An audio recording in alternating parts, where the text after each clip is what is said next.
I don't even know where to start. This has been one of the most difficult situations I've ever faced, and my dad doesn't even know that I know. Less than a year ago, my mom passed away from cancer. It was devastating for me and my family, or so I thought. My dad seemed heartbroken at first. He talked about her a lot, told me how much he missed her. When I would bring her up, he'd listen and reminisce.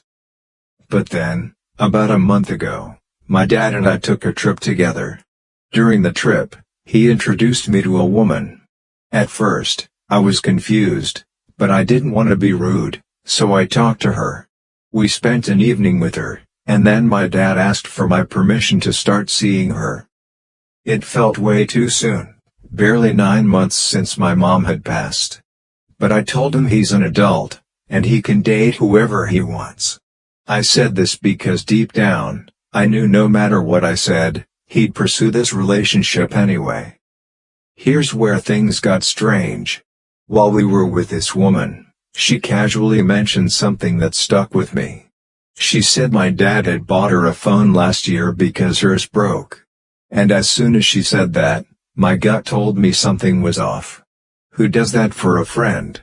You can be close to someone of the opposite sex while married, sure, but buying them a phone? That didn't sit right with me. I tried to give my dad the benefit of the doubt. I kept telling myself it might just be a coincidence. Maybe he was just being kind. But then something happened that confirmed my suspicions. My dad asked to use my laptop for something work-related. I let him, and when he was done, he forgot to log out of his Facebook account. His messages were open, and I saw conversations with 2 women, one of them being the woman he introduced me to. I know it was probably wrong, but I decided to check the messages. Something in me just knew I'd find something there.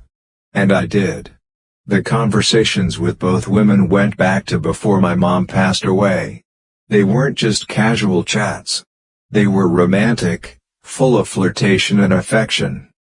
Seeing those messages crushed me. I didn't say anything to my dad, partly because we were on a trip and I didn't want to ruin it. But mostly because I feel like it's not my place. He's an adult, and the one he was harming directly was my mom. Still, it hurts so much. To think about my mom, lying there, unable to move, in pain, and my dad was out there doing this. It feels like such a betrayal. He claimed to love and care for her, but how could he have been cheating on her? I feel so disappointed, and honestly, I don't know what to do. I'm trying to process everything, but right now, I can't look at my dad the same way. If anyone has advice, I'd appreciate it. I know I'm not perfect, but this situation has left me feeling lost and betrayed.